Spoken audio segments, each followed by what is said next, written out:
Assalamualaikum warahmatullahi wabarakatuh. Selamat siang anak-anak. Semoga masih tetap semangat ya untuk mempelajari mata pelajaran analisis bahan organik. Pada pertemuan awal ini kita akan mempelajari apa itu senyawa hidrokarbon, kemudian kita akan menganalisis tentang senyawa hidrokarbon itu sendiri.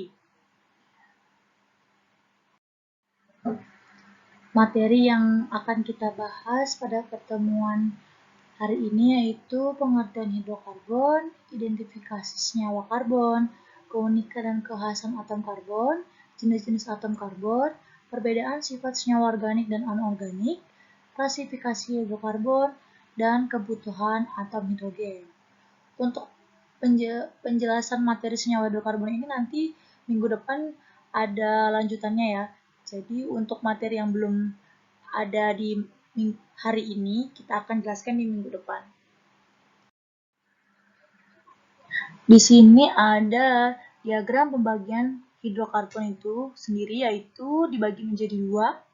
Ada hidrokarbon alifatik dan hidrokarbon siklik yang terbagi menjadi beberapa bagian lagi. Di hidrokarbon alifatik ini kita akan mempelajari nantinya yaitu alkana, alkena, dan alkuna. Alkana itu termasuk bagian jenuh, alkena dan alkuna itu tidak jenuh. Kemudian di siklik nanti kita akan mempelajari tentang psikoalkana dan aromatik. Apa itu pengertian dari hidrokarbon? Kata hidrokarbon itu dibagi menjadi dua, hidro dan karbon. Hidro itu kita lambangkan dengan unsur H, sedangkan karbon kita lambangkan dengan unsur C. Jadi kesimpulannya pengertian senyawa hidrokarbon adalah senyawa yang tersusun dari atom karbon atau C dan hidrogen atau H. Seluruh hidrokarbon memiliki rantai karbon dan atom-atom hidrogen yang berikatan. Karena senyawa hidrokarbon terdiri atas karbon dan hidrogen. Maka, salah satu bagian dari ilmu kimia yang membahas segala sesuatu tentang senyawa hidrokarbon kita sebut sebagai kimia karbon. Ilmu kimia karbon disebut dengan kimia organik karena senyawa-senyawanya dianggap hanya dapat diperoleh dari tubuh makhluk hidup dan tidak dapat disintesis dalam pabrik. Pendapat ini dapat digugurkan oleh setelah Wohlher berhasil membuat senyawa karbon dari senyawa anorganik. Lambat laun, teori tentang arti hidup hilang, dan orang hanya menggunakan kimia organik sebagai nama saja tanpa disesuaikan dengan arti yang sesungguhnya. Di sini ada gambar tabung LPG ya, yang kita bisa lihat sehari-hari atau bahkan kita gunakan sehari-hari.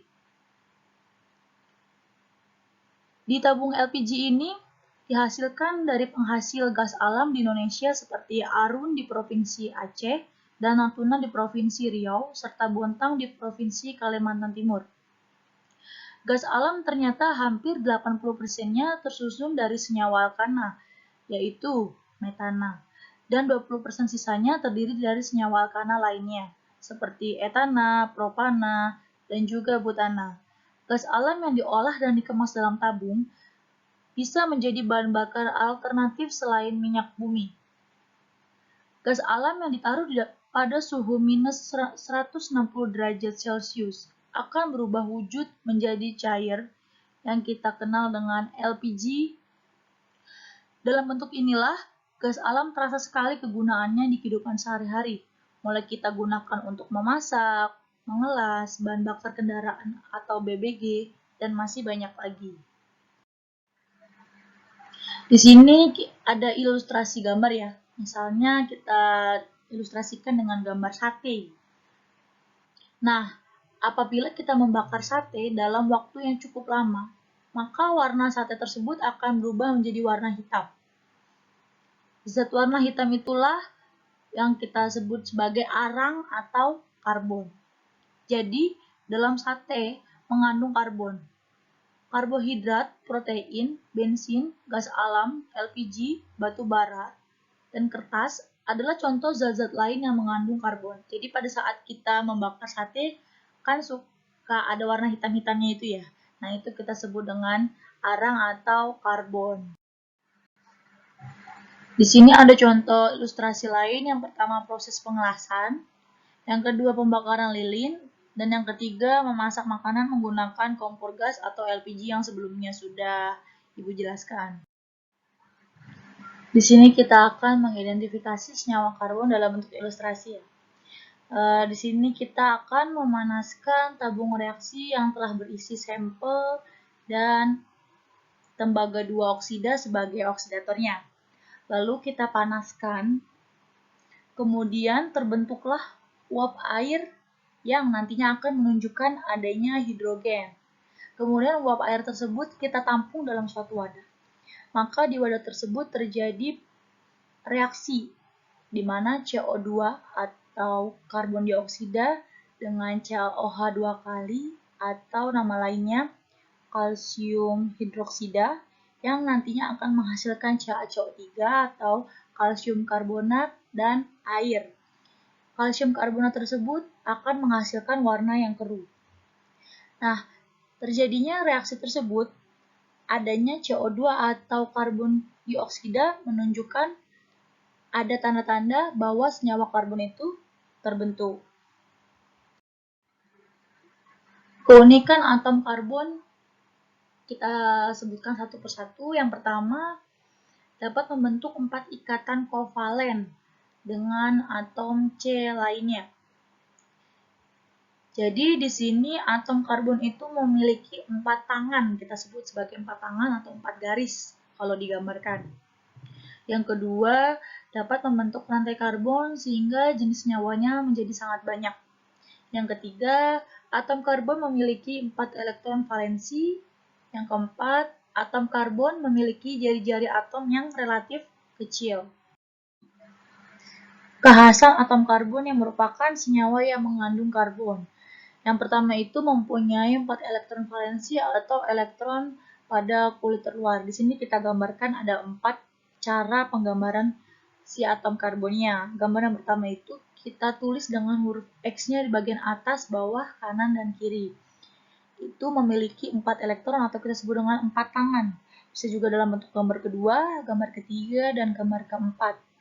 Dengan syarat harus memiliki 4 elektron valensi atau 4 tangan. Jadi si atom C ini harus memiliki 4 elektron valensi.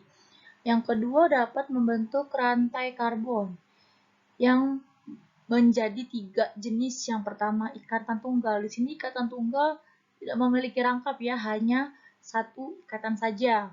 Yang kedua ikatan rangkap 2.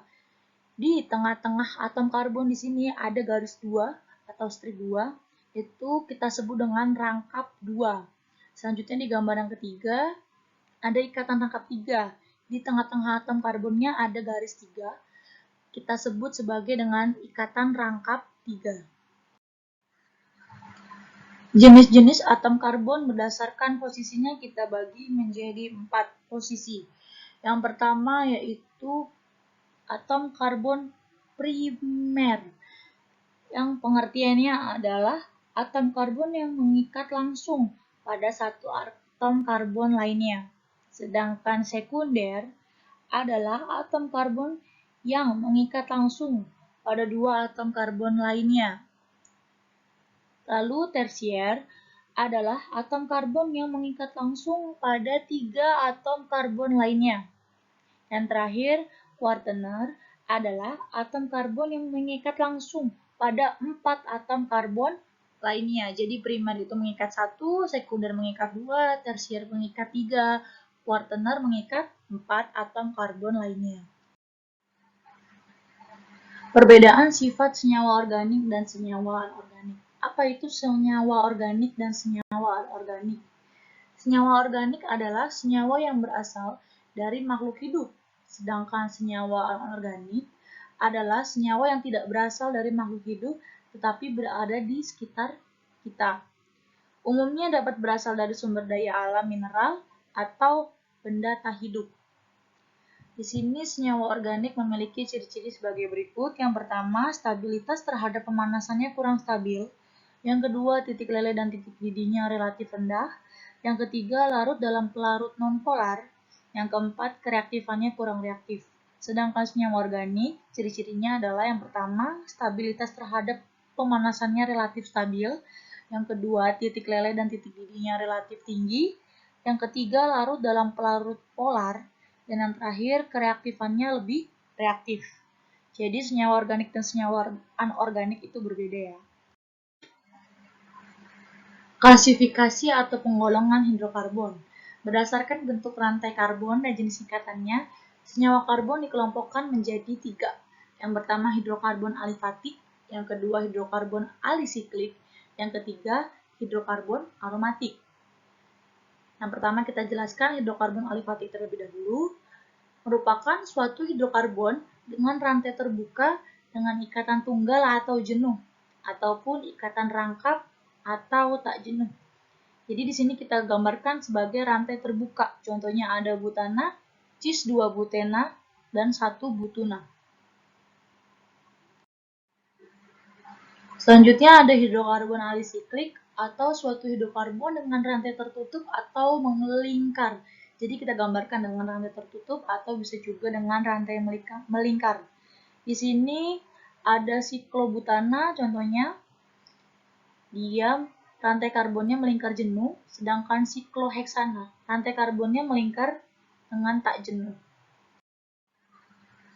Yang terakhir ada hidrokarbon aromatik, yaitu suatu hidrokarbon rantai melingkar dengan ikatan konjugasi, yaitu ikatan tunggal dan ikatan rangkap yang berselang-seling. Di sini ada 2 contoh. Yang pertama, ikatan benzena. Dia memiliki rantai karbon melingkar berikatan konjugasi, dan naftalena, rantai karbon melingkar berikatan dengan konjugasi. Berapa sih kebutuhan atom hidrogen untuk mengikat atom karbon? Di sini ada penjelasan di sebelah kiri. Bagian atas, mengikat 1 atom karbon maka harus mengikat 3 atom hidrogen menjadi CH3. Lalu yang sebelahnya, mengikat 2 atom karbon maka harus mengikat 2 atom hidrogen menjadi CH2. Lalu bagian bawah, mengikat 3 atom karbon maka harus mengikat 1 atom hidrogen menjadi CH. Dan yang terakhir, mengikat 4 atom karbon maka tidak mengikat atom H lagi. Balik lagi ke prinsip atom karbon memiliki 4 elektron valensi. Jadi dia harus memiliki 4 ya. Jadi yang pertama, kalau misalnya udah mengikat 1 atom karbon, maka kita harus mengikat 3 kurangnya. Kalau udah mengikat 2, maka kita tambahkan 2 lagi menjadi CH2. Kalau sudah mengikat 3, maka kita tambahkan 1 menjadi CH. Kalau sudah mengikat 4, kita tidak perlu lagi mengikat atom hidrogen. Di sebelah kanan ada gambar yang telah ditambahkan dengan atom hidrogen. Bagian atas karena sudah mengikat 1 karbon maka kurangnya 3. Jadi harus menambahkan H3. Kemudian di bagian kiri karena baru mengikat 2. Jadi kita tambahkan 2 lagi menjadi CH2. Bagian kanan bawah kita udah mengikat 3 atom C, maka harus mengikat 1 lagi kurangnya menjadi CH saja. Dan yang terakhir, karena sudah mengikat 4 atom karbon, maka tidak perlu lagi kita tambahkan atom H-nya atau hidrogennya. Sekian pembahasan materi hari ini, kita lanjutkan lagi minggu depan. Semoga materinya dapat kalian pahami dan kalian dapat terapkan di kehidupan sehari-hari. Lalu, jangan lupa untuk selalu menjaga kesehatan dimanapun kalian berada. Dan semoga ilmu yang Ibu berikan bermanfaat buat kalian semua. Kiranya cukup dari saya. Wassalamualaikum warahmatullahi wabarakatuh.